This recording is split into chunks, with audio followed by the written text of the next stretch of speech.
কংগ্ৰেছৰ দমত আছিলোঁ যেতিয়া আছিলোঁ কংগ্ৰেছত থাকোঁতেতো মই দমত আছিলোঁ।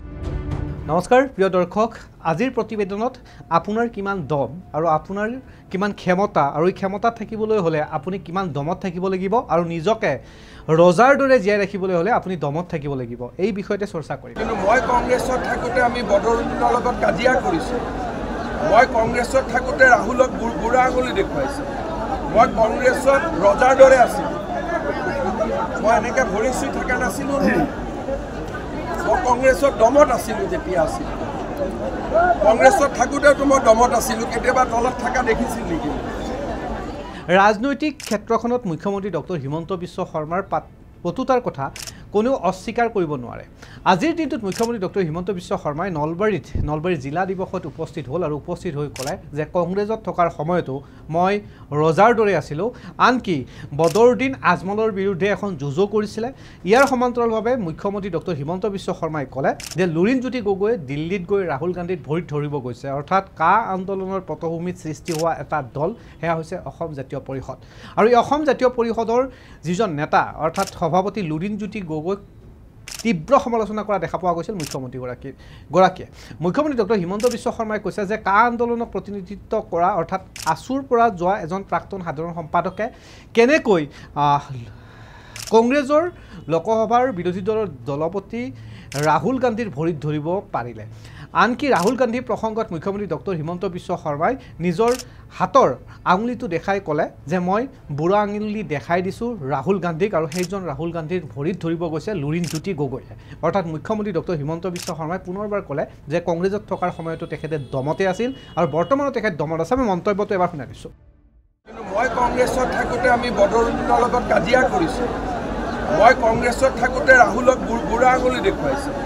মই কংগ্ৰেছত ৰজাৰ দৰে আছিলোঁ। মই এনেকৈ ভৰি চুই থকা নাছিলোঁ নহয়। মই কংগ্ৰেছত দমত আছিলোঁ যেতিয়া আছিলোঁ কংগ্ৰেছত থাকোঁতেতো মই দমত আছিলোঁ। কেতিয়াবা তলত থকা দেখিছিল নেকি? মইতো দমত আছিলোঁ। যদি যি দলতে নাথাকক কিয় দমত থাকিব লাগিব না। কংগ্ৰেছত থাকোঁতেওতো মই অসমীয়া মানুহৰ কাম কৰি আছিলোঁ। গতিকে মই কংগ্ৰেছত নাই বুলিতো কোৱা নাই। ময়ে এজন পলিটিচিয়ান যোনে কংগ্ৰেছত থকা দিনৰ টুইট মই এটাও মুচি দিয়া নাই। নহ'লে মানুহে বিজেপিত জইন কৰাৰ আগতে চব পুৰণাবিলাক মুচি দিয়ে। মইতো মোৰ অতীতটোক অস্বীকাৰ কৰা নাই, কিন্তু লগতে কৈছোঁ যে অতীতটো বহু পৰিমাণে ভুল আছিল। বিজেপিত আমি 10-15 বছৰ আগতেই যোগদান কৰিব লাগিছিল, সেইটোতো মই কৈ আছোঁ। গতিকে তেওঁলোকে এই কথাটো মনত ৰাখিব লাগিব।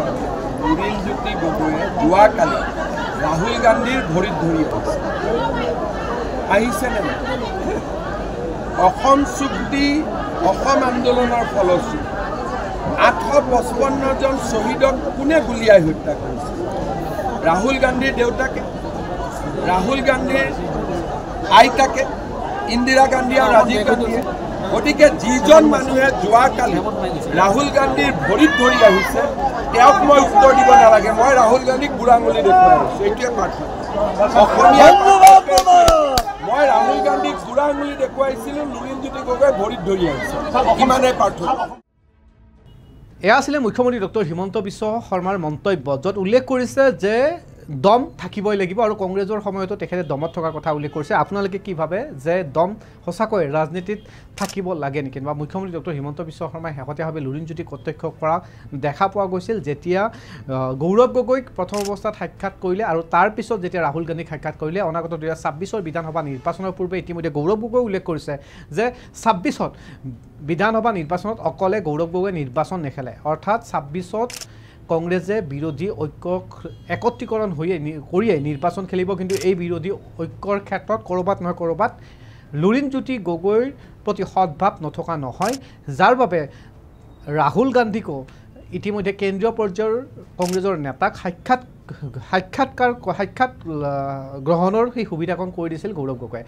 আন এক প্ৰসংগলৈকে আহিছোঁ। আজিৰ দিনটোতে লুৰিণজ্যোতি গগৈ আকৌ এক সংবাদমেল সম্বোধন কৰিছে, য'ত উল্লেখ কৰিছে যে 40 বছৰ হ'ল অসম আন্দোলনত আৰু কিন্তু এতিয়ালৈকে অসম আন্দোলন যিভাৱে হৈছিল বা অসম চুক্তিৰ প্ৰসংগত যেনেধৰণে হ'ব লাগিছিল এই ধৰণৰ কথাসমূহ হোৱা নাছিল। লুৰিণজ্যোতি গগৈৰ সেই সংবাদমেলখনৰ কেইটামান অংশ আপোনালোকক দেখাই লৈছোঁ। এই অসম চুক্তিক লৈ তেওঁলোকে যি বিশ্বাসঘাতকতা প্ৰতাৰণা কৰিলে, অসম চুক্তিৰ মূল আত্মা 5 নম্বৰ দফাক যেনেকৈ হত্যা কৰি দিয়া হ'ল 5 নম্বৰ দফাক হত্যা কৰি 855 জন শ্বহীদৰ আত্মাক দ্বিতীয়বাৰৰ কাৰণে বিজেপিয়ে যি হত্যা কৰিলে তাৰ কাৰণে অহা 26ৰ নিৰ্বাচনত অসমৰ ৰাইজে বিজেপিক উৎখাত কৰিবৰ কাৰণে সিদ্ধান্ত গ্ৰহণ কৰিব। ঐতিহাসিক অসম আন্দোলন 6টা বছৰ অসমৰ ৰাইজে অসমৰ মৌলিক বিষয় জাতীয় প্ৰশ্নক লৈ সংগ্ৰাম কৰিছিল। মূল বিষয় আছিল যে অসমত অবৈধ বিদেশীৰ আগ্ৰাসনে আমাৰ ৰাজনৈতিক ভৱিষ্যত নিশেষ কৰিব।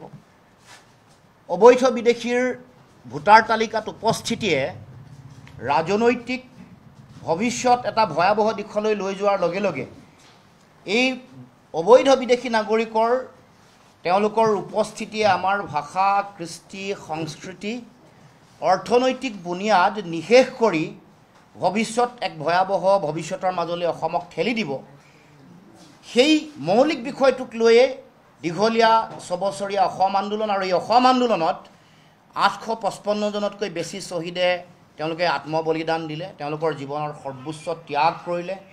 লাখ লাখ আবাল বৃদ্ধ বনিতাৰ ত্যাগ, বহু লোক গুলিবিদ্ধ, বহু লোক ধৰ্ষিতা, বহুত লোক জীৱনকালৰ কাৰণে পংগু হোৱাৰ পাছত 1985 চনৰ 14 আগষ্টৰ মাজ নিশা বা 15 আগষ্টৰ পুৱতি নিশা এক চুক্তি স্বাক্ষৰ হ'ল ঐতিহাসিক অসম চুক্তি, যিখন চুক্তিক অসমৰ জনগণে বিদেশী নাগৰিকৰ সমস্যাৰ সমাধানৰ একমাত্ৰ উপায় বুলি সকলোৱে গণ্য কৰে। অসমৰ জনগণৰ কাৰণে, স্বাভিমানী জাতীয়তাবাদী মানুহৰ কাৰণে অসম চুক্তি আমাৰ সকলোৰে কাৰণে গীতা, কোৰাণ, বাইবেল। আৰু এই অসম চুক্তিক লৈয়ে অসমত প্ৰতিটো ৰাজনৈতিক দলে, ভাৰতবৰ্ষৰ প্ৰতিটো ৰাজনৈতিক দলেই তেওঁলোকে ৰাজনীতি কৰি আহিছে। নিৰ্বাচনৰ সময়ত বিদেশী নাগৰিকৰ সমস্যাটো সমাধান কৰিম বুলি, অসম চুক্তি আখৰে আখৰে পালন কৰিম বুলি, বিদেশীক ইয়াৰ পৰা খেদিম বুলি, তাৰ লগে লগে অসমৰ মানুহক, অসমীয়া ৰাইজক সাংবিধানিক ৰক্ষা কৱচ দি ৰাজনৈতিকভাৱে সুৰক্ষিত কৰিম বুলি, মাটি ভেটি ৰক্ষা কৰিম বুলি প্ৰতিশ্ৰুতি দিয়ে সকলোৱে নিৰ্বাচনী বৈতৰণি পাৰ হয়। কিন্তু আমি দেখিছোঁ যে যোৱা 40টা বছৰ সম্পূৰ্ণ হ'ব অহা কাইলৈ এই 4টা দশকৰ দীঘলীয়া প্ৰতাৰণা, আমাক অসমৰ জনগণক ঠগ প্ৰবঞ্চনাৰ এতিয়া তেওঁলোকৰ এক কাম কাজৰ জিয়া ইতিহাস আৰু দলিল হিচাপে পৰিগণিত হৈছে ৰাজনৈতিক দলবোৰৰ কাম কাজ। আৰু শেহতীয়াকৈ 2014 চনৰ পৰা বিজেপি দলটো দেশৰ ৰাজনীতিত আছে, দেশৰ শাসনত আছে। 10 বছৰ সম্পূৰ্ণ হৈ তৃতীয়টো কাৰ্যকাল 11 বছৰো সম্পূৰ্ণ কৰাৰ দিশত অগ্ৰসৰ হৈছে। গতিকে এই 11 বছৰীয়া পৰিক্ৰমাৰ সময়ত বিজেপি দলে, বিজেপিৰ দেশৰ প্ৰধানমন্ত্ৰী নৰেন্দ্ৰ মোদী ডাঙৰীয়া, অসমৰ দুগৰাকী মুখ্যমন্ত্ৰী সৰ্বানন্দ সোণোৱাল ডাঙৰীয়া আৰু হিমন্ত বিশ্ব শৰ্মা ডাঙৰীয়াই অসম চুক্তি, বিদেশী নাগৰিকৰ সমস্যা, সাংবিধানিক ৰক্ষা কৱচ, মাটি ভেটি, ভাষা কৃষ্টি সংস্কৃতিৰ ৰক্ষা, এই সকলো কথাত কেনেকৈ আমাক ঠগিছে, প্ৰতাৰণা কৰিছে, সেই সকলো কথাৰ আজি আপোনালোকৰ আগত অৱলোকন কৰিবলৈ আমি চেষ্টা কৰিম বা কৰিছোঁ। আজি এই শুভক্ষণত যিসকল মহান বীৰ পুৰুষে স্বদেশ আৰু স্বজাতিৰ সুৰক্ষিত ভৱিষ্যতৰ কাৰণে আত্মবলিদান দিলে, প্ৰতিগৰাকী অসম আন্দোলনৰ বীৰ শ্বহীদলৈ মই সশ্ৰদ্ধ প্ৰণিপাত জনাইছোঁ। আমাৰ দলৰ পবিত্ৰ মঞ্চৰ পৰা অসম আন্দোলন, ঐতিহাসিক অসম আন্দোলনৰ আগত আন যিবোৰ সংগ্ৰাম আছিলে, সেই সংগ্ৰাম, জাতিৰ অস্তিত্ব ৰক্ষা সংগ্ৰামৰ আন মাধ্যম আন্দোলন, ভাষা আন্দোলন, খাদ্য আন্দোলন, সকলো সংগ্ৰামৰ প্ৰতিগৰাকী শ্বহীদক আমি আজি শ্ৰদ্ধা নিবেদন কৰিছোঁ। কা বিৰোধী গণ আন্দোলনৰ 5 গৰাকী শ্বহীদৰ প্ৰতিও আমি শ্ৰদ্ধা নিবেদন কৰি আমি ক'ব খুজিছোঁ যে বিজেপি দলে এই অসম চুক্তিক লৈ তেওঁলোকে যি বিশ্বাসঘাতকতা প্ৰতাৰণা কৰিলে, অসম চুক্তিৰ মূল আত্মা 5 নম্বৰ দফাক যেনেকৈ হত্যা কৰি দিয়া হ'ল, 5 নম্বৰ দফাক হত্যা কৰি 855 জন শ্বহীদৰ আত্মাক দ্বিতীয়বাৰৰ কাৰণে বিজেপিয়ে যি হত্যা কৰিলে, তাৰ কাৰণে অহা 26ৰ নিৰ্বাচনত অসমৰ ৰাইজে বিজেপিক উৎখাত কৰিবৰ কাৰণে সিদ্ধান্ত গ্ৰহণ কৰিব। এয়া আছিলে লুৰিণজ্যোতি গগৈ। আৰু লুৰিণজ্যোতি গগৈ আজি সংবাদমেল সম্বোধন কৰি এক প্ৰকাৰ সমালোচনা কৰিছে চৰকাৰক। আৰু আজিৰ দিনটোতে মুখ্যমন্ত্ৰী ডক্টৰ হিমন্ত বিশ্ব শৰ্মাই অনুজ্ঞাপত্ৰ অৰ্থাৎ মৰাণস্ত্ৰৰ অনুজ্ঞাপত্ৰ বিধিসন্মতভাৱে আইনগতভাৱে দিয়া হ'ব এই কথাও ঘোষণা কৰিলে দিছপুৰত মুখ্যমন্ত্ৰী ডক্টৰ হিমন্ত বিশ্ব শৰ্মাই কৈছে যে অসমীয়াৰ খিলঞ্জীয়াৰ অস্তিত্ব বজাই ৰাখিবলৈ হ'লে স্পৰ্শকাতৰ ঠাইসমূহত অনুজ্ঞা থকা আমি বন্দুক ল'ব লাগিব একাংশ খিলঞ্জীয়া আৰু এই আবেদন অকল হিন্দু মুছলমান বুলি কথা নাই সকলোৱে আবেদন কৰিব পাৰিব অনলাইন সেৱা হেতু এপৰ জৰিয়তে ইয়াত আবেদনৰ যিসমূহ নীতি নিয়ম প্ৰতিটো ষ্টেপ ফুলফিল কৰিব লাগিব আনকি যিসকলক এই অনুজ্ঞাপত্ৰ প্ৰেৰণ কৰিব তেওঁলোকে প্ৰশিক্ষণ ল'ব লাগিব বন্দুক চলাব পৰা তেওঁলোকৰ প্ৰশিক্ষণ ল'ব পাৰিব লাগিব অৰ্থাৎ প্ৰশিক্ষণ দিয়াৰ ব্যৱস্থা কৰিব জিলাই বহু অৱসৰপ্ৰাপ্ত জ্যেষ্ঠ আৰক্ষী বিষয়ে প্ৰশিক্ষণ দিব এই কথাও মুখ্যমন্ত্ৰীয়ে মন্তব্য কৰিছে অৰ্থাৎ এটা বিধিসন্মত আৰু সংবিধানৰ গণ্ডিত ৰাখি এই ধৰণৰ অনুজ্ঞাপত্ৰসমূহ প্ৰেৰণ কৰিব আৰু বৰ্তমান অসমৰ পৰিস্থিতি সুস্থিৰ বুলিও মুখ্যমন্ত্ৰীয়ে মন্তব্য কৰিছে কোনে কোনে আবেদন কৰিব পাৰিব মুখ্যমন্ত্ৰীয়ে কি ক'লে মই শুনাইছোঁ আজি আমি সেৱা সেতু পৰ্টেলত খিলঞ্জীয়া ভাৰতীয় আৰু অসমৰ স্থায়ী বাসিন্দাসকলে আগ্নেয়াস্ত্ৰৰ অনুমতি যাতে ল'ব পাৰে তাৰ বাবে এই সেৱাটোক সেৱা সেতু পৰ্টেলৰ লগত আমি জড়িত কৰিছোঁ ইয়াৰ ফলত অসমৰ দূৰ দূৰণি আৰু বিশেষকৈ ভালনাৰেবল অঞ্চলত যিসকলে বাস কৰে তেওঁলোকে কাৰ্যালয়লৈকে নহাকৈ ডিজিটেলি আগ্নেয়াস্ত্ৰৰ অনুমতিৰ বাবে সেৱা সেতু পৰ্টেলৰ জৰিয়তে আবেদন কৰিব পাৰিব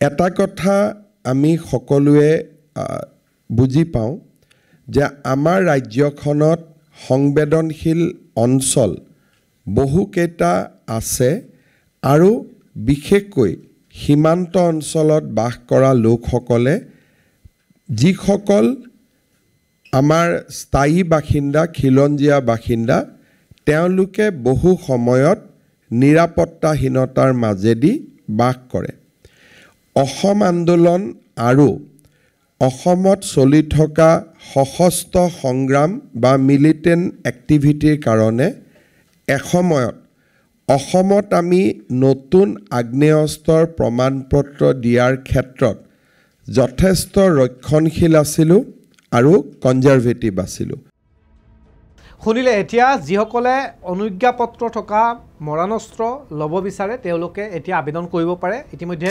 ৱেবছাইটত সকলো বস্তু সবিস্তাৰি দিয়া হৈছে বিদায় লৈছোঁ আজি প্ৰতিবেদনত কিছু চৰ্চা কৰিলোঁ দম প্ৰসংগত দম আপোনাৰ আছেনে নাই ৰাজনৈতিকভাৱে আপুনি জীয়াই থাকিবলৈ হ'লে ৰজাৰ দৰে জীয়াই থাকিবলৈ হ'লে মুখ্যমন্ত্ৰী ডক্টৰ হিমন্ত বিশ্ব শৰ্মাই কোৱা কথাষাৰক কিমান আপুনি সন্মত এই বিষয়টো আপুনি কমেণ্ট কৰি জনাব পাৰে বিদায় লৈছোঁ অধিক বাবদৰ বাবে আপোনালোকে চাই থাকক আপোনালোকৰ প্ৰিয় চেনেল ডিবি নিউজ